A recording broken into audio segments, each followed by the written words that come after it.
The day is over. Whatever it held, it's behind you now. Tonight's story isn't just for sleep. It's for softness, for slowing down. Subscribe if you'd like more gentle moments like this one. And let me know, when do you usually listen to these stories? The tree that kept growing shoes. I didn't plan on returning to the old schoolyard. Honestly, I thought the place had been flattened years ago, turned into a supermarket lot or some glass-walled apartments where childhood once lived. But one July morning, with heat rising from the pavement like memory itself, I found myself walking the familiar route. Not out of nostalgia, not even out of curiosity. More like something in me wanted to check if the world I remembered had ever truly existed. And somehow, it had. Not completely. The main building was fenced off, windows boarded, the playground rusting into stillness. But the field was there, overgrown and sighing with tall grass. And near its edge stood the tree, the same one that once marked the far end of the property. Large, crooked, its bark cracked in deep, gentle lines like the palms of someone who's worked too many years with their hands. We used to sit beneath it in summer, eating whatever we had: juice boxes, melted chocolate bars, sandwich halves that had gone warm in backpacks. But it wasn't the tree itself that stopped me that morning. It was what was hanging from its branches. Shoes, small ones, old, new, some covered in dust, others with laces still neatly tied. Sneakers, slippers, a pair of shiny red Mary Janes. They weren't tangled like when kids tossed them up for fun.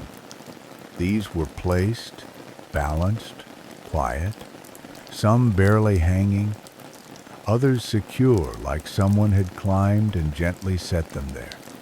I counted them. 19. 19 little shoes in the limbs of that old tree. I didn't touch any of them, just stood there, letting the heat and wind wrap around me. There was something peaceful about it. Not eerie, not strange, just present. Like a memory someone kept feeding, year after year. I sat at the base of the tree, knees bent, arms resting across them. It felt the same, even smelled the same dry earth, sun-baked leaves, a faint sweetness in the air I couldn't place. And it came back to me, not all at once, but slowly. The games we played. The girl who wore yellow rain boots even in July. The boy who hid books in the hollow near the roots. A teacher who always hummed while picking up trash after recess. I hadn't thought of any of them in years, but the tree remembered, and somehow, in the quiet weight of 19 shoes, it was still listening. That day, I didn't take photos. I didn't post. I didn't tell anyone where I'd been. I simply walked home, slowly, with dust on my shoes and a thought I couldn't quite shake. Someone has been caring for something we all left behind. I went back 2 days later. I told myself it was just for a walk, just to stretch my legs, just to pass by. But I knew better. There was something about that tree. Not just the shoes, not just the way it stood so still at the edge of the world I thought I'd outgrown, but the feeling it left in me, like a pause that hadn't ended, like a question I hadn't realized I was asking. This time, I brought a thermos of tea. I don't know why. Maybe because I used to bring juice boxes there as a kid. Maybe because sitting in the grass again made me want to hold something warm. When I reached the tree, it was exactly as I had left it. 19 shoes. No more, no less. Balanced between memory and gravity. A few leaves had fallen since my last visit July, doing its quiet work, but nothing else had changed. I sat in the same place, back against the bark, and looked up. The shoes didn't swing. The air was too still. They just existed. Like punctuation marks in a language I had forgotten how to read. I started wondering, who was doing this? Why children's shoes? Why here? Why continue after all this time? After the school had closed? After we had all left? And then it occurred to me, maybe it wasn't for us to see. Maybe it never was. But somehow, I was seeing it now. That had to mean something. I stayed longer that day, watched the clouds shift into long, soft streaks, drank slowly, thought about names I hadn't said aloud in over a decade. Mira, who had the loudest laugh. Davud, who brought the same sandwich every day, peanut butter and nothing else. Lara, who once told me she wanted to live inside a tree when she grew up. I wondered where they were now. If they'd remember the same tree. If it would remember them. I traced the cracks in the bark beside me. Some of them were deep. Some of them felt almost like letters. And in that moment I thought, what if these shoes weren't left for anyone? What if they were left with the tree? A quiet agreement, a ritual, a memory tucked into a branch and left to breathe. Before I left, I stood under the lowest limb and looked up again. The red Mary Janes, the smallest of all. They caught a glint of sun right then, and for a moment, they almost looked new, as if waiting to be worn. I didn't know it then, but something had shifted. The tree had stopped being part of the past. It had become part of now, and now had started to grow roots inside me too.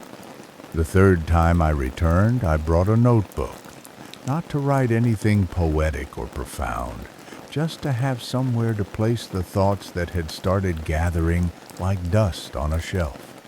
Loose thoughts, light ones. The kind you forget if you don't catch them while they float past. I arrived earlier than before.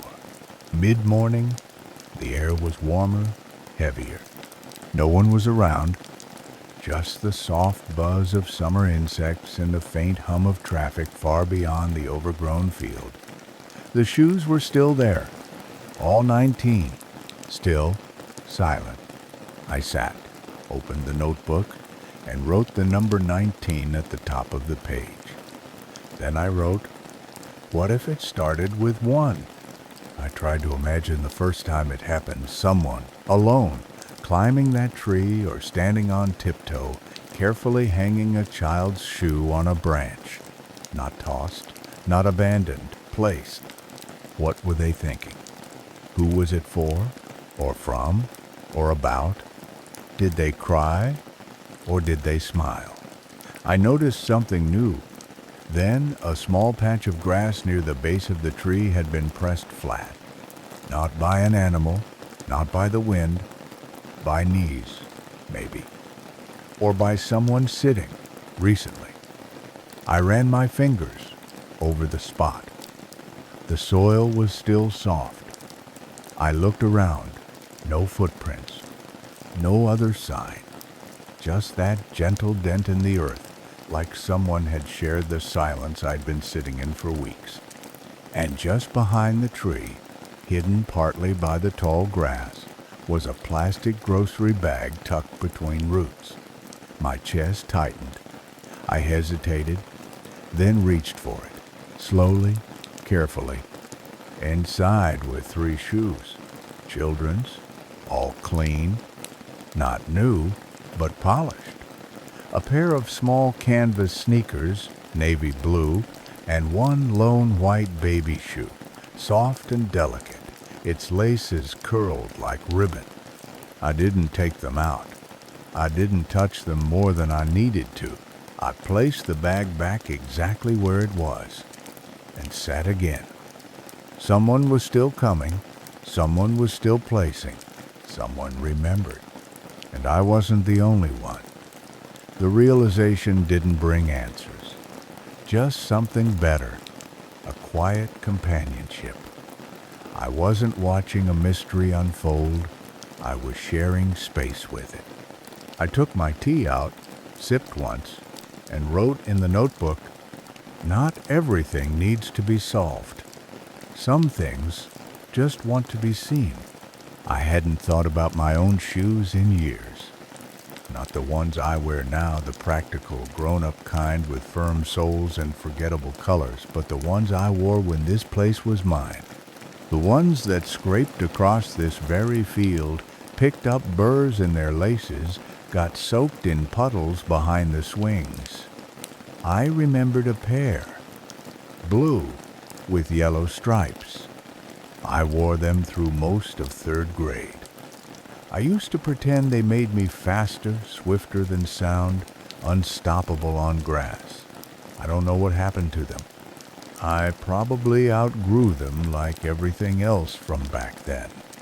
But that morning, sitting beneath the tree, watching the branches breathe in the wind, I wondered, if I had left them here, would the tree have kept them? Would it have remembered me too? That thought sat with me like a quiet friend. Not heavy, not sad. Just there. I opened my notebook and wrote, "I think I left something here. Not shoes. Just something that never found its way home." I leaned back against the bark and closed my eyes.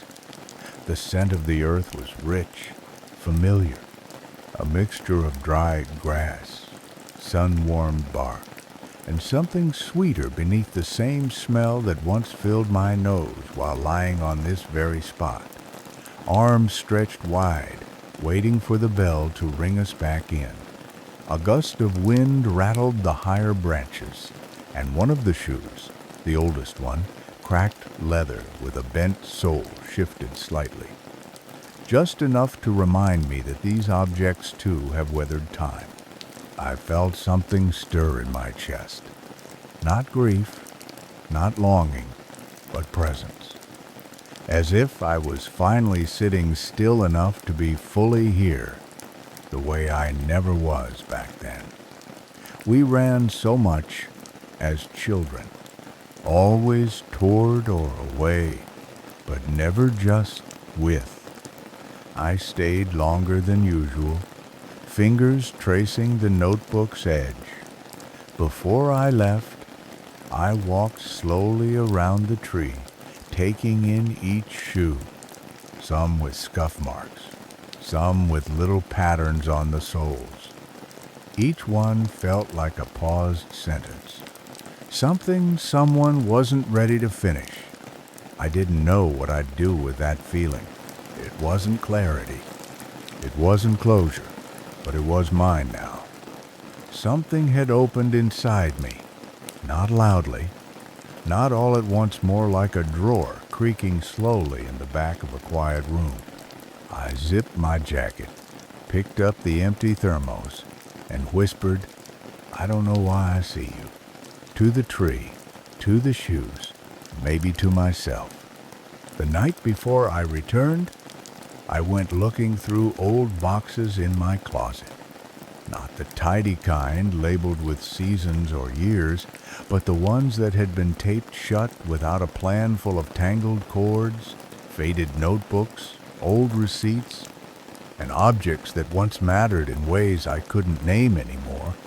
I wasn't exactly looking for anything, just open to being found by something. And near the bottom of the second box, tucked between a cracked flashlight and a stack of birthday cards, I found them. A pair of small, beat-up canvas shoes, blue with yellow stripes, frayed laces, faded souls. My name still barely visible on the inside tongue, written in permanent marker by my mother's careful hand. I held them like they were breathing. I had forgotten they still existed. Forgotten that I hadn't worn them since I was maybe 8. And yet, in that moment, they didn't feel like relics. They felt recent, present, like they'd just been waiting for someone to return for them. I didn't clean them. I didn't retie the laces. I just placed them in a paper bag and set them by the door. The next morning, the walk to the tree felt different. Not heavier, just quieter. Even the city sounds felt muffled, like the world agreed to give me a gentler passage. When I reached the field, I paused at the edge. Everything was still. The same 19 shoes, the same leaning trunk, and the spot I had come to think of as mine beneath the curve of bark that caught the morning light. I sat for a while before doing anything. Let the silence stretch and fill me. Then I stood, slowly, moved toward the tree. I didn't climb. I didn't reach high. I placed the shoes on the lowest branch, where a small knot in the wood created a cradle just deep enough to hold them. They balanced perfectly. I stepped back, looked up. 20. There were 20 now. I didn't write a note, didn't say a word, but I felt something inside me settle. Not an ending, not even a beginning, just a response. A way of saying, I remember too. The breeze picked up a little, just enough to nudge one of the higher shoes into motion. A soft sway, like a nod, like acknowledgement. I stayed until the sun crept behind a building's edge, until shadows reclaimed the grass. Then I walked home, lighter than I'd come, the paper bag folded in my pocket, empty now, but still warm from my hand. It happened on a Thursday. I hadn't planned to go that day. The visitations had quietly taken root in my Sundays, as if they belonged only to slow mornings and still air. But something in me stirred after lunch, a kind of tug, soft but persistent, and before I could rationalize it, I found myself walking toward the field. The sun was sharper than usual, casting long, clean shadows across the pavement. The grass had grown since my last visit, and it whispered against my ankles as I moved through it. The tree came into view like it always did, not all at once, but gradually, limb by limb, as if revealing itself gently. And then I saw someone else standing there. They were younger than me, maybe late 20s, wearing a large coat despite the warmth, with dark hair pulled back into a quiet knot. I slowed, not wanting to startle. Their back was to me, posture easy, as if they'd been there for some time. In their hands, a single shoe, small, soft sky blue, held like a question. They didn't look around, didn't speak. They simply raised their arm and gently, with care that felt almost ceremonial, placed the shoe on a middle branch I hadn't noticed before, a perfect gap between two larger ones. It stayed there without shifting, balanced, still, 21. Then, after a moment of pause, they turned and began to walk past me. Not quickly, just naturally. Our eyes met just briefly. Not wide, not startled. Just a shared recognition, as if to say, you too. No words passed between us, and none were needed. That glance was enough. They disappeared through the tall grass without a sound, and I stood frozen for a while, staring at the newest shoe. It was different. Newer, brighter. The kind someone might wear to a celebration. I found myself wondering what memory had attached itself to it. Was it a gift, never given? A farewell, never spoken? Or something else entirely, something only the tree would ever know? I sat beneath the trunk again. The 21 shoes above me barely moved, but the space felt different, warmer, not crowded, just fuller. For the first time since I started coming, I felt not just seen, but accompanied, not alone in remembering. I opened my notebook and wrote, "It was never just one story. It was a place where stories agreed to wait together." The words felt true. I read them twice. And when I closed the notebook, I didn't feel like I was holding a mystery. I felt like I was part of something steady, something stitched together gently, one shoelace at a time. I didn't mean to speak. It just happened the way breath escapes after you've been holding it without knowing. I'd been sitting there for nearly an hour, longer than usual. The field was gold with late afternoon, the kind of light that makes everything feel slightly more real and slightly more dreamlike at the same time. 21 shoes. I counted them again. And then I whispered, almost to myself, almost to the tree, I missed them. There was no context, no name, just those 3 words. They came out like a leaf falling, effortless, quiet, final. I didn't flinch. I didn't follow them with explanation. I just let the words hang there, soft and unfinished.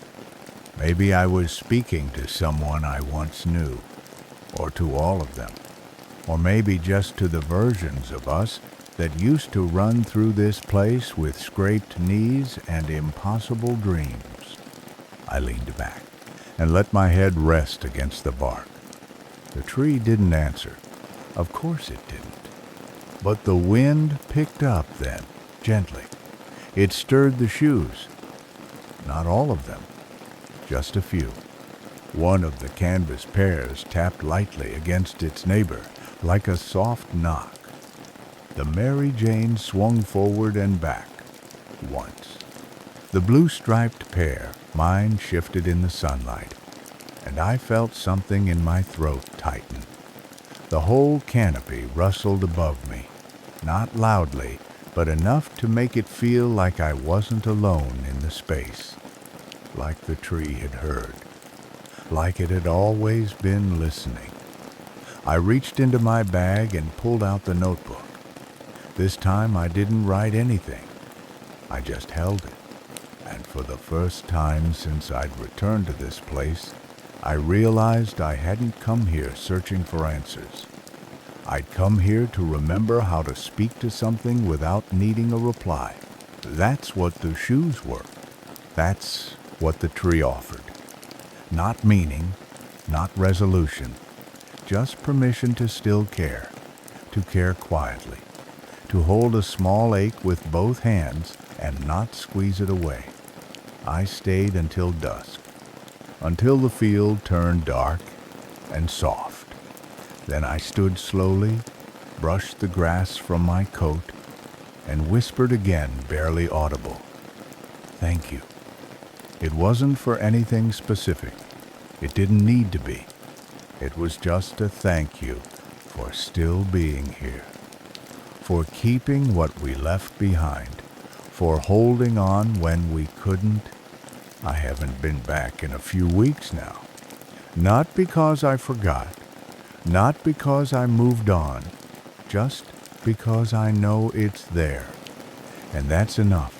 Sometimes the knowing is heavier and fuller than the visiting. I walk different streets now, ones with fewer ghosts. But the memory of the field, the tree, the shoes they live in my step, like a rhythm I can't unlearn. There are moments in the day, in the soft hush before evening, or when I pass a child dragging their shoelaces, when it returns without warning, a flicker, a weight in the chest that's not sadness, but something close to gratitude. I still carry the notebook. It lives in the inside pocket of my coat. I haven't written anything in it since that day, the one where I said I miss them, and I think that was the last thing I needed to write, because some feelings don't ask to be expressed again. They just ask to be carried gently. One afternoon I opened it and read every line I'd written beneath that tree. I read slowly, like I was listening to someone else speak. And in a way, I was. The version of me that had needed that place, that hush, that stillness, was no longer the version walking city streets now. But I loved them both. I folded the notebook closed, tucked it back inside my coat, and went on. The world didn't change, but I had. Now when I walk, I see small things more clearly. A single shoe beside a trash bin, a child holding a parent's hand too tightly, an old man brushing dust from his sleeves as he waits alone at the station. None of them know they remind me of something, but they do. And I think maybe that's the real gift. Not the remembering, but what it teaches you to notice. There's a stone wall near my new apartment. I walk past it most evenings. And last week I noticed a tiny pair of shoes, pink, rubber, one missing a strap, resting quietly on top of it. No note, no child nearby, just placed, balanced, still. I didn't touch them. I didn't stop. I only nodded ever so slightly, because I knew someone else was remembering too. Somewhere, the wind shifted through the branches of a tree that knows how to hold us when we can't hold ourselves. And I whispered, almost silently, "You're safe here. It's okay to rest."